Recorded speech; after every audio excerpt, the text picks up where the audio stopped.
I remember my grandma's favorite story was about how everything cost 2 cents when she was young. But now, everything constantly got more expensive. And it was all because of the government. These uneducated pigs didn't know how to control prices. And when I was privileged enough to hear this story, her complaining would last for hours and hours. And that's exactly what reactive people do. They always focus on the things that they cannot control. It's not possible that a concept like inflation would exist, and if it did, it's impossible that they wouldn't know about it. On the other hand, proactive people realize, look, even if my complaining were completely objective, it doesn't help me, so I'm going to focus on what I can control.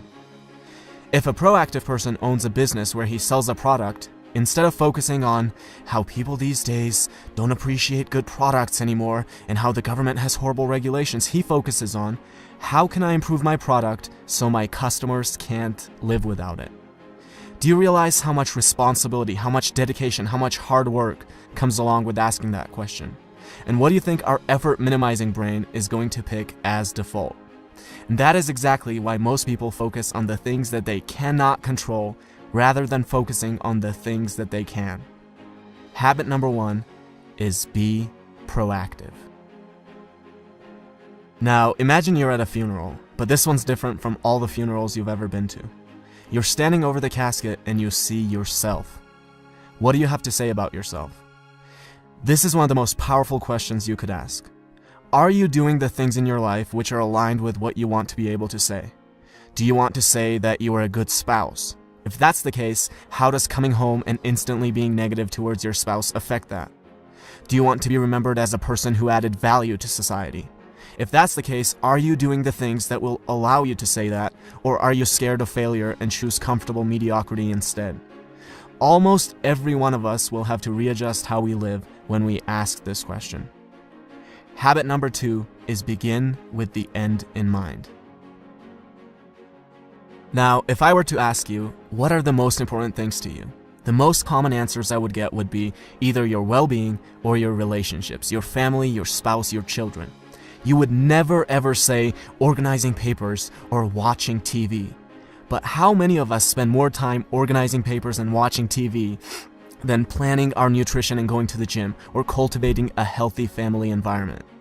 There's a horrible disconnect between what we say and how we actually allocate our time. Habit number 3 is put first things first. Now, imagine you're an author and I'm an author, and we both write interesting books, and we both have access to an audience of about 100,000 people. I read your book and I love it, so I decide to share it with my audience, and as a result, you now have thousands of people buying your book and reading your ideas. You see this and think, who is this guy? Let me take a look at his book. You start reading my book and think I have ideas that are valuable, so you decide to share it with your audience. And as a result, I now have thousands of people buying my book and reading my ideas. Notice how different this is from my creating a little creepy Amazon account, finding your book and leaving a bad review, hoping that this will deter a few people from buying your book, which will in turn somehow get them to buy my book.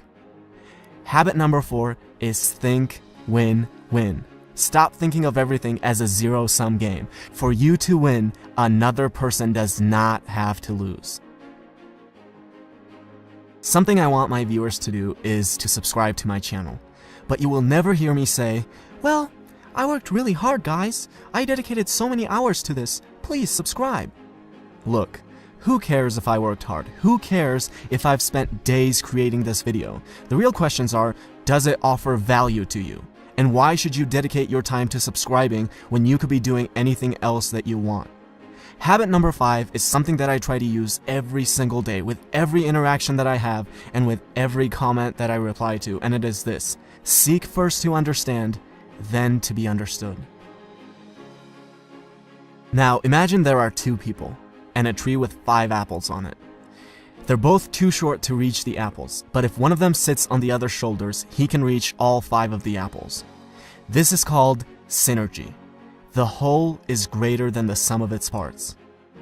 Now, I'll be the first one to admit that you can't achieve this with everyone, but you should always be looking for opportunities to create synergy. With every synergistic opportunity you create, you can gather many more apples than you otherwise would by yourself. Habit number 6 is synergize. A man has been trying to cut down a tree for hours, and after a while his neighbor can't take it anymore, goes over and says, "You know, if you sharpen the saw, you'll be able to cut it down faster." And the man replies, "But sharpening the saw is going to take time." Now, we might laugh at this story, but we do the same thing all the time. We can't find 30 minutes a day, 4 times a week, to go to the gym.